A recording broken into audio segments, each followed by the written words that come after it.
DFM 98 de la Bande FM. Bonsoir à tous, bonsoir à toutes. Nous sommes à Lingolsheim aujourd'hui avec Raphaël Steck qui est prêtre gallican et qui va nous parler de l'exorcisme. Donc Raphaël, bonsoir. Bonsoir. On va se tutoyer parce qu'on se tutoie, donc on ne va pas faire semblant. Donc tu as ouvert cette église il y a combien de temps ? 3 ans et demi. 3 ans et demi, et tu as eu des exorcismes à faire ? Oui, depuis... Bon, j'en avais déjà fait avant, parce que j'ai 15 ans de prêtrise. Mais là, depuis 1 an, on va dire, il y a de plus en plus de demandes et de cas qui se présentent ici. Alors, les gens viennent vers toi et te disent quoi ? Il y a plusieurs cas. Tu as des gens qui vont venir d'eux-mêmes, comme une dame récemment qui est venue qui m'a appelé, qui m'a dit « je n'en peux plus ». J'ai des oppressions tout le temps, j'ai des manifestations qui ne sont pas logiques. Quelle manifestation ? Alors chez elle, en fait, elle sentait vraiment qu'elle n'était pas toute seule. Il y avait 2 personnes. En elle, la jeune femme sympa, cool, qui s'occupait de ses enfants, de sa famille, et en même temps un être méchant, violent, vociférant qui se manifestait, et notamment même au moment où elle m'a téléphoné, pendant la conversation, il y a un moment donné où ça s'est retourné, c'était plus du tout la même personne qui me parlait, je me suis fait insulter, et puis bon, au bout de 2 minutes de discussion, c'est revenu naturellement. Alors certains diront ça peut être de la schizophrénie, ça peut être d'autres cas. Elle est venue le lendemain, pas seule. Pas seule, c'est-à-dire ? Je lui ai dit de venir avec des membres de sa famille, parce qu'il est hors de question de recevoir quelqu'un dans cette situation-là seule. Moi, généralement, je suis aussi toujours assisté par quelqu'un. Donc, en plus, depuis le début de l'année, je me fais assister par quelqu'un qui n'est pas dans le domaine religieux, qui est étudiante en histoire des religions, mais qui n'est pas du tout pratiquante, on va dire une grenouille de l'amitié, voilà, c'est pas du tout ça, pour que justement elle ait un regard extérieur sur tout ça, et qu'elle puisse aussi poser des fois des questions qui sont peut-être plus pertinentes que moi en tant que prêtre, je ne poserai pas forcément. Donc on l'a reçue, et au bout de 5 minutes, on s'est retrouvé avec, je ne sais pas si c'est une femme qui fait quoi, 40 kilos, et qui au bout de 5 minutes À quoi ? a sauté en l'air, Vous a insulté les bancs elle a réussi à déplacer les bancs avec des coups de pied et tout, et il a fallu un très long travail, ça a duré sur plusieurs séances, entrecoupé des fois de 15 jours pour vraiment qu'elle ait le temps de souffler, et on a réussi par divers moyens, la prière, les rituels, le bénite, le contact avec les reliques. On a de la chance ici d'avoir dans l'église quelques reliques comme un petit morceau de la croix du Christ et un petit morceau du voile de la Vierge. Et du coup, avec le contact avec ces reliques... Alors tu mets les reliques sur la personne ? Sur la tête, là où on peut, parce qu'à un moment donné, quand c'est tellement agité, tu touches ce que tu peux toucher. Sinon, ça devient compliqué. Donc on l'a fait, on a fait les prières, et en même temps, on essaye de comprendre, quand la personne est normale, pourquoi. Qu'est-ce qui a formé la blessure, la faille, pour que cet esprit maléfique arrive. Parce qu'un esprit maléfique ne rentre pas comme ça par hasard. Il faut qu'il y ait une blessure, une faille. Et donc vous avez trouvé ? Là on a trouvé, je ne rentrerai pas dans les détails, c'est du domaine de la confession, mais c'est un problème à l'enfance, voilà. Donc et ça faisait des années qu'elle était comme ça ? C'était une catastrophe, ça faisait plus de 25 ans que c'était comme ça. Sur d'autres, ça va être différent. Ça peut venir d'une malédiction jetée. On a eu une jeune fille paraplégique qui est venue en début d'année. Alors je précise tout de suite, elle ne s'est pas mise à marcher. Je ne suis pas Jésus-Christ. Mais on a réussi à la libérer de toutes ces angoisses. Le mal qui l'habitait, puisque quand même à un moment donné, pendant la prière d'exorcisme, cette jeune fille qui est totalement paralysée, qui était couchée sur un lit, à l'endroit même là devant l'hôtel où on se trouve pour enregistrer, et elle se soulevait carrément, toute seule, tellement à l'intérieur ça bouillonnait. Donc ça, on a réussi à la nettoyer, ce qui fait que maintenant, elle a pu commencer vraiment son traitement avec les kinés, avec tout ça, pour réapprendre les mouvements et tout ça, tous les soucis qu'elle avait se sont évanouis, et maintenant du coup elle peut réapprendre à faire fonctionner son corps tant bien que mal et commencer sa rééducation qui est très longue. Mais avant elle n'en était totalement incapable. Donc 2 personnes 2 personnes, après c'est des cas beaucoup plus légers, des petites choses, des petites oppressions et tout ça, mais ce qui est important je pense c'est qu'on ne se soucie pas assez des failles que l'on a. On a des fois des problèmes dans notre vie, notamment des problèmes d'enfance qu'on ne soigne pas, qu'on ne règle pas. Oui, parce qu'on n'en a pas conscience. Parce qu'on n'en a pas conscience, ou des fois on le sait, mais bon, on est quand même souvent dans un monde, en plus ici on est quand même dans une région qui s'appelle l'Alsace, qui a une mentalité, c'est marche ou crève, un petit peu. Les sentiments, on s'en tape, on avance. Et moi j'ai connu encore, et pourtant je suis pas vieux, j'ai 40 ans, mes grands-parents paternels, quand j'étais malade, première chose qu'ils disaient à mes parents, faut pas le dire aux voisins. Hein. Faudrait pas que quelqu'un sache qu'on n'est pas bien. Donc on est un petit peu élevé quand même à la dure, et il est difficile de se dire à un moment, de se poser en disant mais attends, ça je l'ai pas réglé, je l'ai pas soigné. Faut que je passe du temps là-dessus. Et c'est là où vraiment il y a des failles qui se forment, et là les esprits malins s'incrustent sans aucun problème. Alors ce que tu dis, ça me rend quand même un peu dubitatif, puisque dans la mesure où quand tu viens en Alsace et que tu demandes ton chemin, tout le monde se met en quête pour te guider, c'est-à-dire il y a un amour. Ils sont très sympathiques avec les touristes. Après, essaye de t'installer ici, ce sera peut-être un peu plus difficile. Mais non, on est sympathique, mais on a quand même cette mentalité très germanique, c'est que les sentiments, les problèmes, les trucs, c'est pour soi à la maison. Et on n'en parle pas, on avance. Mais après, tu as des soucis comme ça dans d'autres régions aussi, hein. C'est pas typiquement de chez nous, c'est une mentalité un peu rigide, un peu dure, qui fait que ça n'arrange pas les choses, je pense. Donc cet exorcisme, qu'est-ce que vous faites de ce qui sort de la faille? Alors là, nous on n'en fait pas grand-chose. On le fait sortir par les prières, donc des fois ça peut être très impressionnant. Je dirais juste qu'une fois il a fallu quand même être à 4 pour tenir une personne de 40 kilos. Tu peux imaginer la force qui se dégage de cette personne.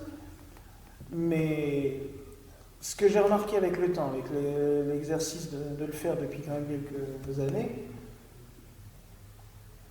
ce qu'on voit dans les films, il y a des très bonnes choses. Le film Le Rite, par exemple, je le conseille. Il est tiré des écrits de Gabriel et Amorce, qui était l'exorciste du Vatican, qui était quand même le spécialiste dans le domaine, top. Il y avait d'un autre côté même le film L'Exorciste, qui est sorti en 73, je crois, en 74. Bon, le seul problème de ce film, qui est très bien, il montre bien ce que le prêtre est censé faire, il montre bien aussi les symptômes. Le seul problème, c'est qu'ils ont pris les symptômes de 17 ou 18 cas connus dans le monde et qu'ils ont tout mis sur la pauvre petite fille. Ça arrive jamais qu'une seule personne ait tout ça en même temps. Faut pas exagérer non plus. Mais ce que j'ai appris, c'est que hurler contre le démon, comme on voit certains charlatans, hein, on voit des vidéos passées sur Internet où... Sors de là. Oui, sors de là en hurlant. Si, on va lui dire sors de là, mais c'est pas en criant que ça va changer grand-chose. Ce qui est intéressant, c'est plutôt de le faire avec autorité. Le prêtre, et je mets en garde aussi parce qu'il y a beaucoup de gens qui se présentent comme des exorcistes qui n'ont aucune ordination. Il faut vraiment être ordonné pour... comment on dit ordonné. Ordonné. Oui, parce que c'est une consécration qu'on reçoit. On a quand même les mains qui sont consacrées. Voilà, c'est pas pour rien. Et en même temps, on n'agit pas seul. Le prêtre n'agit pas par lui-même. Il agit dans la succession des apôtres. C'est le Christ qui a imposé les mains à ses apôtres. Et depuis cela, on le sait, parce que c'est la tradition de l'Église depuis ce temps-là, aucun prêtre ou aucun évêque n'est ordonné sans qu'il y ait eu imposition des mains. Donc, Ce geste se répète du Christ jusqu'à nous. Donc en fait, on n'agit pas seul, on agit en communion avec son évêque quand on est prêtre. Quand on est évêque comme moi, on le fait direct tout seul, mais on n'agit jamais seul. Les exorcistes autoproclamés, qui sont souvent de très bonne volonté, mais ils se disent « Oh bah tiens, je suis magnétiseur, je suis guérisseur. Oh bah tiens, dans ce livre-là, il y a une formule d'exorcisme, je vais essayer. » Ça peut marcher. Une fois, 2 fois. Mais la personne ne va pas forcément être libérée totalement, parce qu'il faut penser aussi que le malin est des fois très malin, et qu'il se cache. Ouais, c'est ça, alors des fois, il se plante, il fait croire qu'il est parti. Coucou, c'est bon, oh bah non, il n'y a plus de symptômes pendant 6 mois, et puis au bout de 6 mois, la personne se reprend 10 fois plus. Il y a des fois où ces gens-là prennent des chocs en retour. Bah, celui qui fait l'exorcisme. Oui. Oui, parce que je reviens à ma question de tout à l'heure, il va où celui qui sort de la faille? Alors logiquement, il retourne sur le plan du bas astral. Du bas astral, ce qu'on appellera le bas astral dans un milieu, nous savons tout simplement l'enfer, les enfers. Il retourne auprès de son maître, Satan. Mais celui qui va faire ça sans préparation, moi quand j'ai fait un exorcisme, je célèbre la messe juste avant, pour me protéger.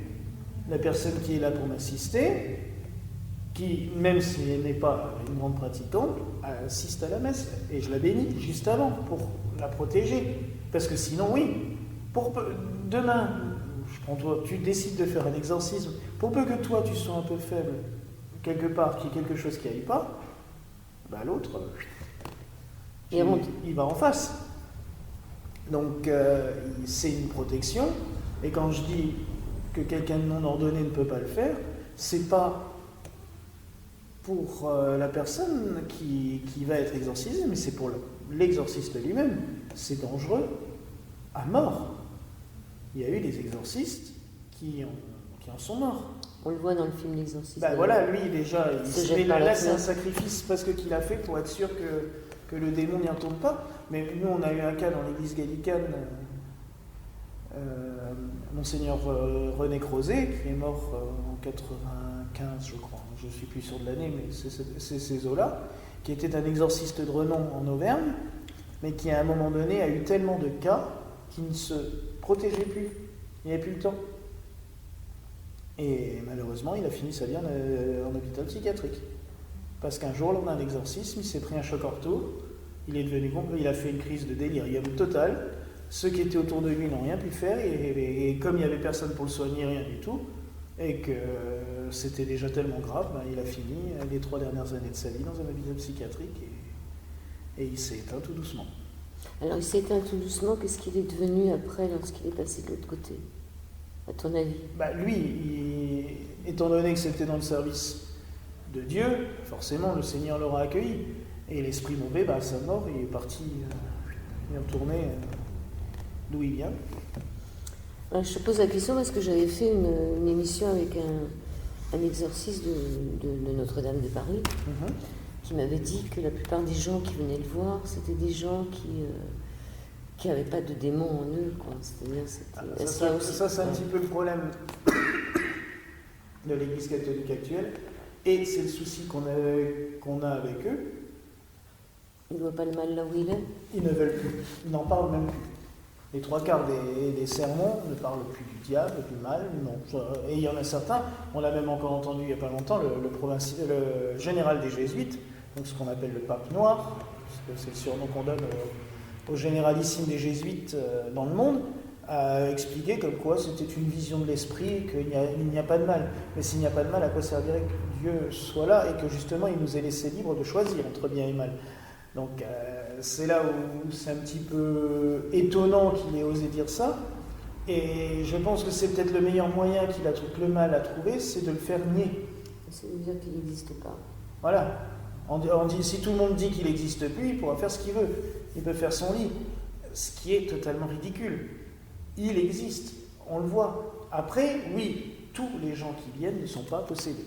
Il y a des gens, ça m'est arrivé aussi d'en avoir, qui venaient, je suis possédé, j'ai ça. Non, t'as rien. Oui, c'est souvent parce que le voisin, le mauvais œil du voisin. C'est ça, on a tendance souvent à accuser de malédiction, alors que des fois c'est juste parce qu'on se déteste et que... Après, dire du mal de quelqu'un peut provoquer une malédiction, en effet. On l'a vécu il y a quelques années, je peux le dire à la radio parce qu'on en a déjà témoigné ici. Une de nos sœurs qui est prêtre maintenant avait sa meilleure amie, et on ne sait pas pourquoi, sa meilleure amie du jour au lendemain s'est totalement retournée contre elle, contre moi aussi par la suite, mais ça c'était un autre souci. Et un soir, j'ai entendu cette personne dire, en parlant de notre sœur, qu'elle crève cette charogne, mais avec une volonté ferme, dure et tout ça. La sœur ne l'a pas entendu, elle était à l'autre bout de l'Alsace. Le lendemain, cette sœur a fait une embolie pulmonaire, alors qu'elle était en pleine santé la veille. La portée de la parole, oui, en effet, la haine de quelqu'un, un voisin qui déteste un autre voisin, ça peut provoquer une forme de malédiction. Comme dans les campagnes, on sait que certains aiment bien encore pratiquer tout ce qui est magie noire, sorcellerie, pour faire du mal aux voisins. Mais la plupart du temps, l'esprit malin n'a pas besoin de ça. Si on a une faiblesse, et le but aussi, et ça je le précise aussi, un exorcisme ne sert strictement à rien si la personne ne change pas de vie par la suite, ne prend pas conscience qu'il faut changer, évoluer et se consacrer au bien. C'est facile de se faire libérer et puis le lendemain de reprendre une vie comme on avait avant, et de ne pas prier, de ne pas communier, de ne pas aller à l'église. Quel est l'intérêt?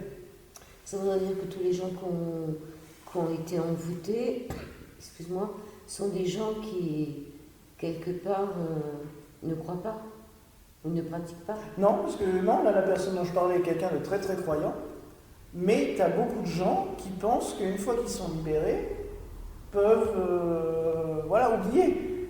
Le nombre de gens, le père Guy Gilbert que nous avons reçu cet après-midi, il a bien dit quand la personne est venue en disant mais il n'y a plus de miracle, il dit si, mais la plupart des gens ne le disent pas. Parce que c'est vrai que pour des gens, ils ont eu une grâce, pour ça, je suis content, je m'en vais, au revoir. Ben non, c'est à ce moment-là qu'il faut commencer à témoigner, qu'il faut commencer à changer de vie. Et moi, mon but, quand j'exorcise quelqu'un, c'est déjà de le libérer, premièrement, mais c'est aussi de le ramener à l'église. Pas que chez nous, parce qu'on ne fait pas du recrutement. Après, s'ils retournent dans leur paroisse d'origine, s'ils retournent, même s'ils sont protestants, qu'ils vont à l'église protestante, c'est très bien. Mais qu'ils reprennent une vie spirituelle. Le Christ le dit à un moment donné, à quoi sert de nettoyer votre maison et que le lendemain, le voleur, au lieu de venir tout seul, il revient avec 7 copains dans une maison pimpante et il est encore plus heureux. Il faut l'habiter, cette maison. Donc là, on libère le corps, l'âme et l'esprit de la personne, mais il faut le faire habiter par quelqu'un d'autre. Donc ils mettent le Christ. En tant que chrétien, je vais plutôt les orienter vers Jésus-Christ. Et c'est vrai que reprendre une vie chrétienne, communier régulièrement, recevoir les sacrements, permet considérablement d'éviter ça. Là, la personne dont je parlais, quelqu'un qui vient régulièrement maintenant à la messe, qui communie. On a eu une autre personne qu'on a eue qui était un cas très très léger, mais qui maintenant, dès qu'elle est sur Strasbourg, vient aussi recevoir les sacrements, vient à la messe. Et depuis, ça va très très bien.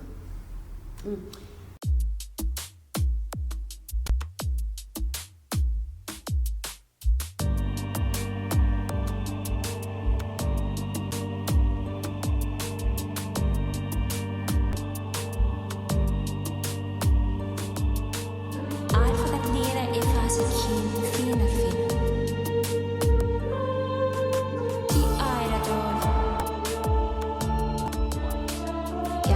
tu io amando.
Deuxième partie de cette émission sur l'antenne d'IDFM, sur le 98 de la Bande FM.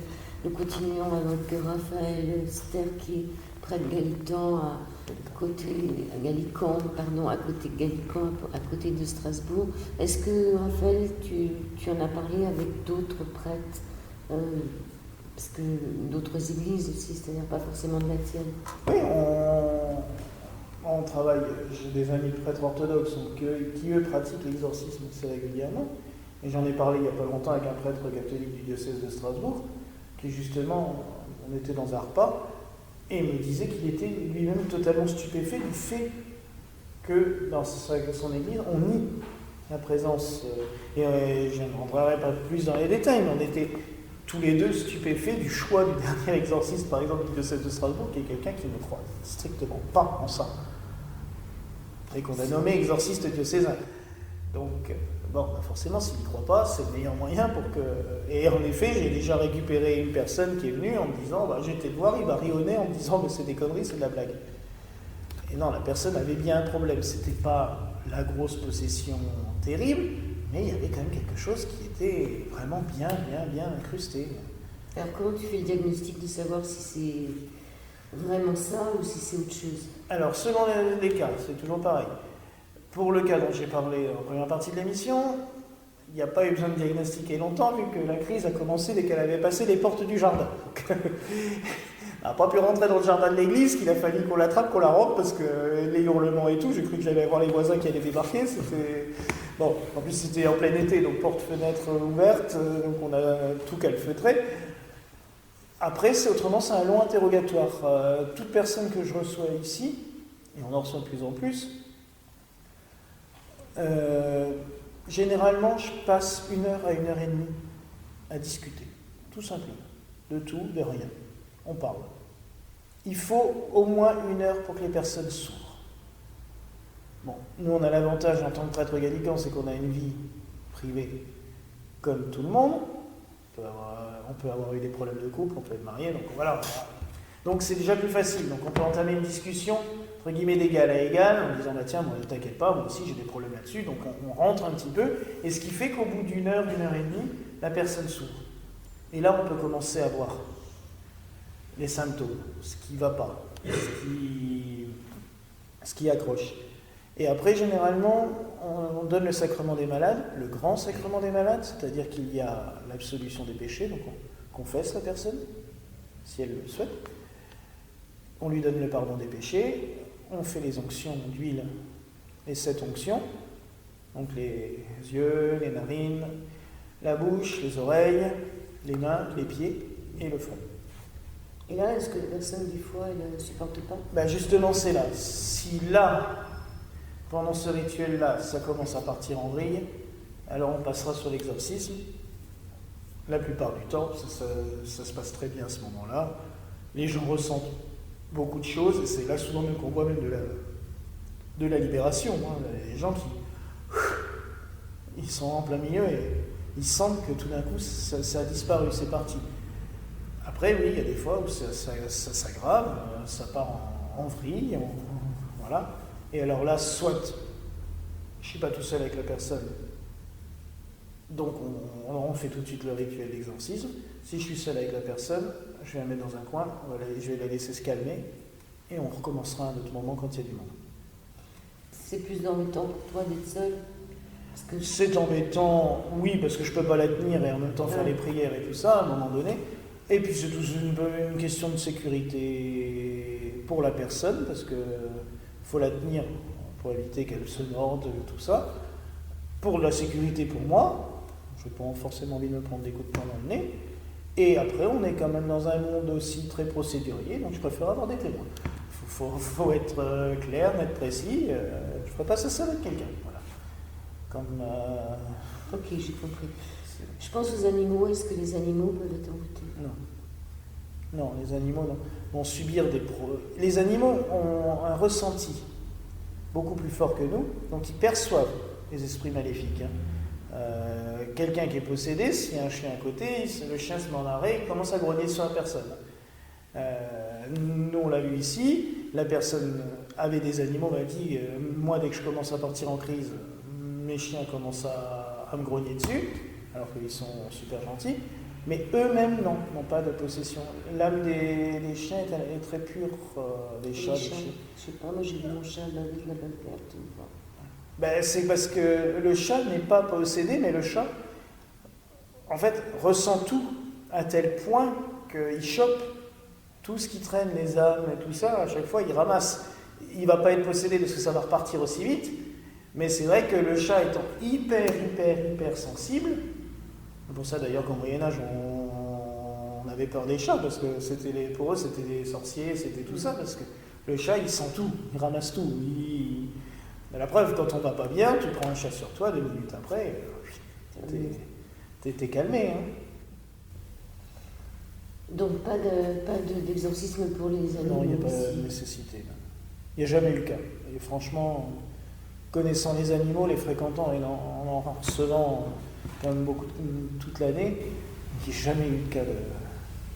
Est-ce que la personne doit vraiment être d'accord pour être exorcisée, ou est-ce qu'on peut se rendre compte que quelqu'un en a besoin et faire les exorcismes à distance sans que la personne soit au courant? On peut le faire. J'ai raconté un cas qui s'est produit il y a une bonne dizaine d'années, je pense. Donc j'étais assez jeune prêtre, c'est 35 ans que j'étais prêtre. On a une paroissienne qui m'appelle une fois, elle me dit: écoute, j'ai le petit-fils d'une amie du village qui a des gros soucis, il a un super niveau scolaire, mais il a disparu pendant 3 ans, et ils l'ont retrouvé, il était portier dans un hôtel à Paris, et il est complètement à la masse, il est revenu. Et un soir, il a commencé à prendre un couteau, il a voulu tuer ses parents en leur courant après et tout. Donc maintenant, il est sous camisole chimique depuis des mois, schizophrénie. Je t'envoie la photo. Je dis: oui, il n'y a pas de souci. Donc elle m'a envoyé la photo par la poste, et je reconnais que le jour où j'ai ouvert l'enveloppe, je me suis senti mal tout de suite. J'ai refermé l'enveloppe, je l'ai posée dans un coin du bureau, je dis: on verra ça plus tard. Si le prêtre ne le sent pas, il ne faut pas le faire. Moi, il y a eu des séances d'exorcisme là récemment où j'avais dit, puis dans l'après-midi, il ne faut pas le faire. J'appelais, je disais: écoute, tu viens la semaine prochaine parce que là, aujourd'hui, ça ne se passera pas bien. Donc là, j'ai posé la photo, je l'ai laissée sur le côté, et c'est seulement 15 jours après. Donc à l'époque, comme on n'avait pas encore cette grande église, j'avais une petite chapelle à la maison, vu qu'on empruntait un lieu de culte pour les célébrations du week-end. Donc j'avais la petite chapelle à la maison, et puis un vendredi matin, je prends l'enveloppe, je dis: bon, maintenant j'y vais. Donc j'ai fait ma messe, j'ai posé l'enveloppe sur l'autel, et puis après, j'ai posé l'enveloppe, la photo, et j'ai commencé les prières. Et à un moment, j'ai commencé à me sentir mal, mais de plus en plus mal, j'ai lutté. J'ai insisté. Je suis arrivé au bout. Il m'a fallu plus d'1 heure quand même pour arriver, parce que j'arrivais presque plus à parler. Je m'étouffais tellement j'avais l'air monté. Hein. J'ai terminé. Je suis allé me laver les mains, ce qu'on fait toujours après un exorcisme, et j'ai vomi pendant 1 heure. Je ne peux pas dire autre chose. Pendant 1 heure, il y a tout qui est sorti. Mais ce qui a été le plus surprenant, c'est que même pas 10 minutes après, j'ai reçu un coup de téléphone. C'est notre paroissienne qui m'appelle, elle me dit: Raphaël, t'as fait quelque chose? J'ai dit: oui, mais comment tu le sais? Je dis: je vous avais pas prévenu, et je l'ai fait totalement au hasard ce matin. Elle me dit: écoute, étrangement, les effets du médicament chez Laurent, non. Se sont arrêtés, à midi, il s'est levé, il s'est habillé, il est venu s'installer avec ses parents à table, il leur a dit: j'ai envie de manger avec vous. Et il était à domicile? Oui, il était chez eux. Et donc, voilà, 15 jours après repasse, et les paroissiens viennent à la messe, et elle me donne une lettre de la grand-mère. Et la grand-mère m'explique dans sa lettre que tout simplement, c'est miraculeux, parce qu'il est sorti totalement de sa démence, qu'il a repris une vie normale, il mange, il joue avec ses neveux, il était toujours à la maison, parce que le médecin ne pouvait pas le faire, mais que le médecin ne comprenait pas du tout comment, du jour au lendemain, sa schizophrénie avait disparu. Ce qui nous ferait penser que peut-être il y a beaucoup de malades mentaux qui sont possédés. C'est ce que disait le père Gabriel et Amorce. Il disait, si on me laissait travailler dans les hôpitaux psychiatriques, j'en viderais la moitié. Parce que c'est vrai que, franchement, quand tu vois une crise, tu te retrouves face à ça, tu te dis, mais quoi faire? Je la fous à l'hôpital, j'appelle le SAMU. Le petit homme en blanc, avec la chemise qu'on boutonne dans le dos, et puis c'est bon, c'est tranquille. C'est vrai, quoi faire d'autre? On ne sait pas. Et très peu de médecins, à l'heure actuelle, vont dire, tiens, on pourrait peut-être faire quelque chose. Je sais que dans certains autres pays, on le fait plus facilement. Quel pays? L'Italie, par exemple, notamment à Rome, ils appelaient quand même régulièrement le père Amorce, quand il était encore là, pour lui dire, écoutez, là, mon père, il y a un cas, je pense que c'est plutôt pour vous. Mais il y a des fois où ça ne se passe pas comme ça. Et puis en France, encore moins. Mais il y a, dans tous les cas, notamment il y a un cas de schizophrénie qu'on appelle la schizophrénie religieuse, où les gens sont persuadés de voir, d'entendre des voix et tout. Il y aurait peut-être quelque chose à creuser de ce côté-là. Pareillement pour ce qui s'est passé avant-hier à Paris. Le type a bien dit, bon d'accord, il s'est converti à l'islam, ok, il s'est radicalisé. C'est la femme qui dit que oui, le type a dit. Mais pourquoi pas? Oui. Donc, mais on peut expliquer, donc c'est l'attaque qu'il y a eu à Paris, à la préfecture, où c'est un fonctionnaire de la préfecture de police qui a poignardé 4 de ses collègues. La personne, sa femme dit que la veille, en effet, il a été très agité toute la nuit, qu'il a dit qu'il entendait des voix et tout ça. Pourquoi pas? Ça n'excuse pas ce qu'il a fait, au contraire. Vu qu'il était parti sur une voie de toute façon qui était... Maintenant on en a les preuves. Il était parti dans une voie de toute façon qui était néfaste, qui allait pousser l'islamisme, qui allait le pousser à faire de toute façon une connerie un jour ou l'autre. Mais est-ce qu'il n'y a pas aussi, justement à l'heure actuelle, cette montée de Satan? Le mal qui en profite un petit peu de ça. C'est tellement facile, là on a un milieu, un terrain qui est super favorable. Oui, des gens qu'on pousse à la haine, à la colère, à la démence. Et les enfants qui font la même chose, puisqu'un gosse... Voilà, après la reproduction. Le lendemain, elle poignardait un autre enfant à la sortie des classes. Oui, c'est ce que j'ai entendu dire. On dit qu'avec un couteau, on peut faire beaucoup de mal. Oui, donc c'est vrai que forcément, on ouvre des brèches avec tout ça. Et pour moi, de toute façon, tout ce qui est extrémisme est œuvre du mal. Alors je ne fais pas un culte, je précise tout de suite, parce que je sais très bien qu'on va me dire « Ah, il ne parle que de ça ». Non, moi, ici, tout ce que je prêche, c'est l'amour et la bonté, et conduire les gens vers la lumière. Sinon, j'aurais pas reçu aussi Guy cet après-midi, et d'autres conférences qu'on fait ici sur un plan beaucoup plus élevé. Mais il ne faut pas occulter ce côté-là. On a un problème à l'heure actuelle, et tous les extrémismes sont le lit du malin. Nous, on l'a vu, on a eu le cas aussi récemment de quelqu'un qui était en train de sombrer dans l'extrémisme dans sa tête, tout seul, mais qui pouvait faire un mal énorme. Et il a pu conduire des gens à la dépression rien que par cette parole extrême. Donc tout ça, c'est lié quand même, hein, et tous ces extrémismes vont entraîner de plus en plus de catastrophes dans ce genre-là. Maintenant, sa femme a dit qu'il avait entendu des voix la veille, mais rien ne le prouve. Non plus. C'est un exemple. On se dit aussi, il y a beaucoup de théories qui passent sur mais cette histoire. Mais c'est pas le premier, en tout cas, qui fait des actes comme ça, qui dit qu'en effet, il a eu... Ouais. Mais on peut aussi entendre des voix qui viennent des anges. Oui, mais qui ne te disent pas de tuer quelqu'un. Est-ce que c'est de la schizophrénie aussi? Non. Bah non. Bah non, parce que sinon, tous les saints de l'Église catholique sont schizophrènes. C'est les 3/4. Bernadette Soubirous, ça va être la plus grande schizophrène du monde, alors, parce qu'elle l'a carrément vue, en plus de l'entendre. Et non, au contraire. Raison de plus. On a quand même des grâces. Il y a énormément de grâces, et c'est ce que je disais. C'est pour ça que pourquoi cataloguer tous ceux qui voient des choses mal comme des schizophrènes, et cataloguer tous les gens qui voient des choses bien comme des saints? C'est là aussi où il y a une incohérence. On parle rarement de ceux qui entendent des bonnes voix, on parle plutôt de ceux qui entendent des mauvaises. De nos jours, non, on en parle plus sur trop, nos médias. Ou alors on les fait passer pour des doux rêveurs ou des dagues, des joyeux dagues. Hein. Pourtant, des apparitions de la Vierge, il y en a encore. Hein. Dans plusieurs pays du monde, il y a des manifestations. Hein. Je pense surtout actuellement, parce que c'est un cas que je suis assez particulièrement au Brésil, à Teparanga, où Marie apparaît avec Saint Joseph, vu que c'est notre saint patron ici.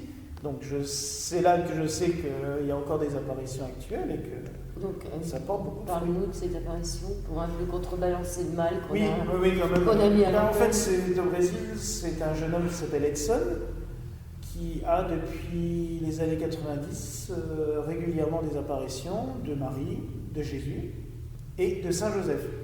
Alors Saint Joseph est quelqu'un qui n'est pas apparu beaucoup dans l'histoire de l'humanité. En France, on a une apparition connue à Cotignac, où il est apparu, il a juste dit à un berger de soulever une pierre pour prendre de l'eau en dessous, et qu'il a donné son nom. Mais autrement, Saint Joseph ne parle jamais. Sauf, étrangement, au Brésil, où là, il parle beaucoup, et il donne des clés assez intéressantes, et notamment une, moi, que j'ai pu expérimenter, et on va revenir sur l'exorcisme, ce n'était pas fait exprès, mais c'est une bonne ouverture que tu m'as donnée, c'est qu'il a dit de l'invoquer à un moment donné comme terreur des démons. Invoquez-moi sous le nom de Saint Joseph, terreur des démons. Et alors étrangement, dans toutes les formules d'exorcisme qu'on a depuis des siècles, il n'y a aucune qui invoque Saint Joseph. Aucune. Même l'exorcisme de Saint Michel qui va réciter tous les saints, les apôtres, les martyrs, Marie, Saint Michel, les anges, les archanges, tout, pas de Saint Joseph. Quand même un grand saint. Et nous, on l'expérimente beaucoup depuis un an ici. Et là, il dit, utilisez mon nom. Et nous, lors d'un exorcisme, justement, je crois que c'était l'avant-dernière séance avec le cas que j'ai évoqué en début d'émission, je lui dis, mais à un moment, je dis, par Saint Joseph, terreur des démons, je t'ordonne de t'en aller. Et il a juste répondu, ah non, pas lui. Et fini. Elle s'est calmée et plus aucun effet ce jour-là. Donc forcément, la fois suivante, j'ai recommencé. Et ça a été la dernière fois pour cette personne-là. Et maintenant, systématiquement, nous, dans les rituels de l'Église, on a rajouté cette invocation dans chacun des rituels d'exorcisme parce qu'on s'est rendu compte qu'il était très puissant dans ce domaine-là. Par Saint Joseph, terreur des démons. Alors on peut rappeler que Saint Joseph, c'est lui quand même qui était le père de... Le père adoptif de Jésus. Voilà, et qu'il a quand même... Est-ce qu'il a entendu des voix, lui, qui lui ont dit que Marie était enceinte? Oui, il a eu l'ange Gabriel qui lui est apparu. Parce que Saint Joseph était quand même un homme d'Israël très juste, comme le précise l'Évangile, mais il s'est quand même retrouvé avec une femme, une fiancée enceinte. À l'époque, en Israël, c'était quand même risque de lapidation. Donc pour lui, ça devait, et pour lui, le déshonneur total. Donc dans son petit village de Nazareth qui devait faire 140 habitants, la réputation n'était pas au top. Et donc, il a quand même protégé Marie puisqu'il l'a envoyée chez Élisabeth, sa cousine. Ça le permettait de l'éloigner du village. C'est vrai qu'elle allait s'occuper de sa cousine, mais ça permettait de l'éloigner quand même pour éviter la pression. Et à ce moment-là, il y a quand même l'ange Gabriel qui lui est apparu et qui lui a dit « Joseph, ne crains pas de prendre chez toi Marie, ton épouse. » Et ça, c'était avant qu'il l'éloigne. Non, c'est après. Pendant qu'elle était partie, il lui a dit « Ne crains pas de la prendre chez toi, fais-la revenir. Marie, ton épouse, l'enfant qu'elle attend, est de Dieu, il sera le sauveur Emmanuel. » Et après, c'est l'ange qui est aussi apparu à Joseph à Bethléem pour lui dire « Va-t'en en Égypte parce que les soldats d'Hérode arrivent pour tuer ton fils. » Ça voudrait dire qu'il a été aussi sollicité par les démons et qu'il ne les a pas écoutés? Sans aucun doute. On l'est tous. On a tous nos mauvaises voies.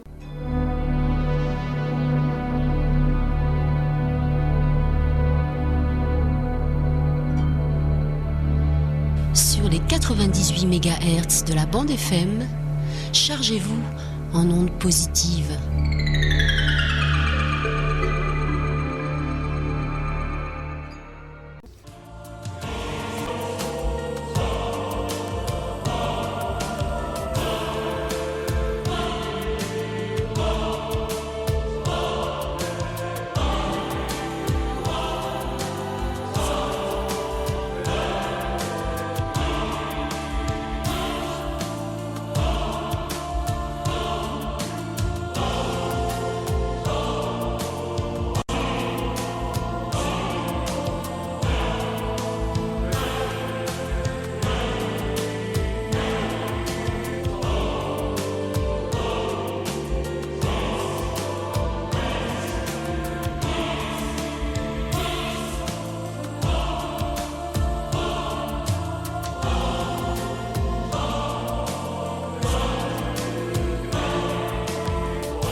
aussi sollicités par les démons qui ne les a pas écoutés?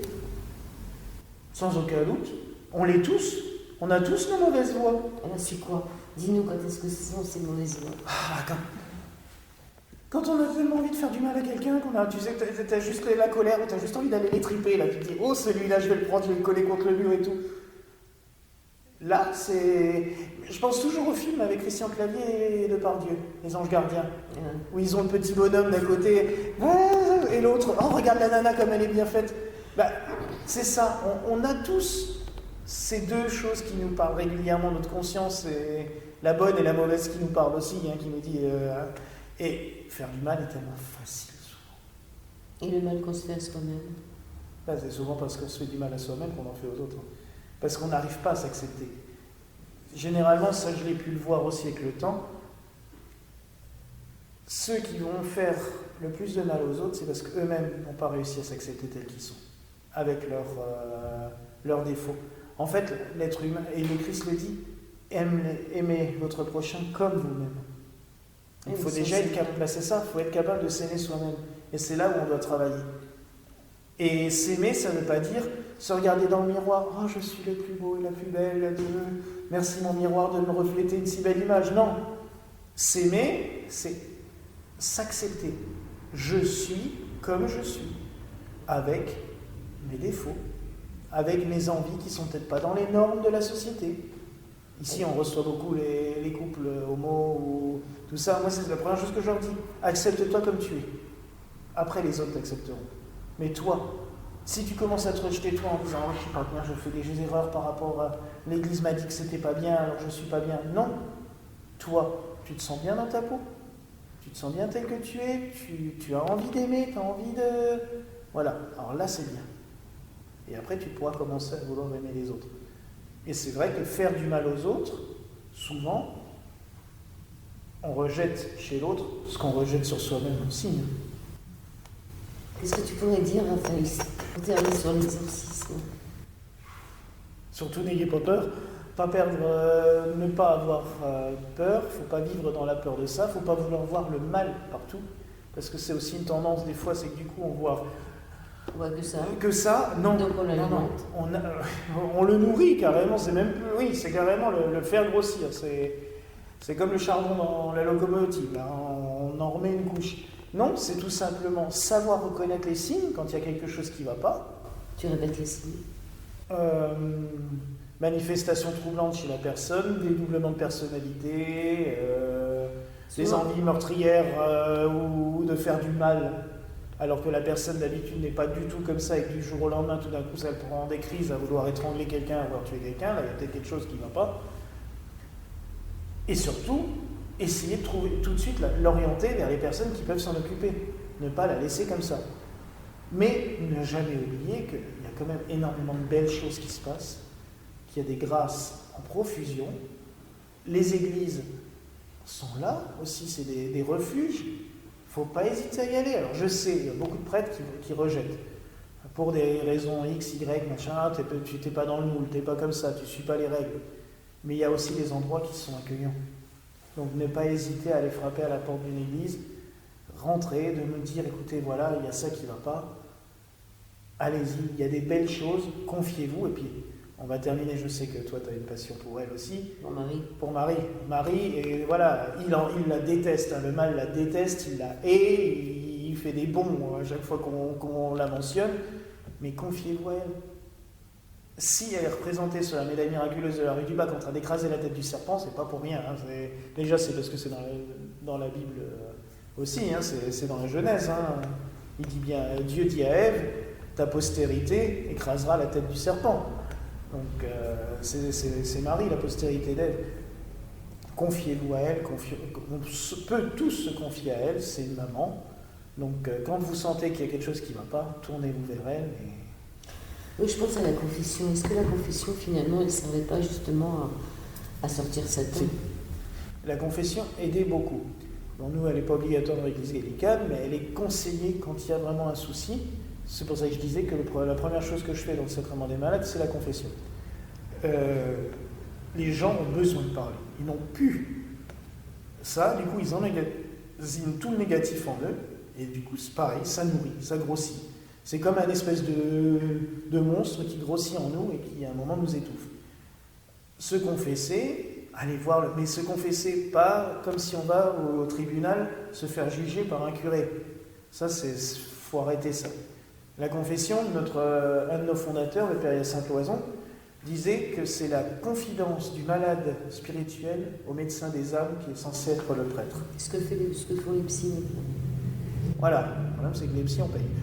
Le prêtre c'est gratuit. Je vous rappelle quand même qu'à l'église c'est gratuit. Oui, on paye, mais je suis pas persuadée que ça... Non, parce qu'ils n'ont pas forcément l'aide spirituelle, eux, pour aider le malade. Moi, il y a des choses qui ne me viendraient jamais à l'idée dans une discussion normale.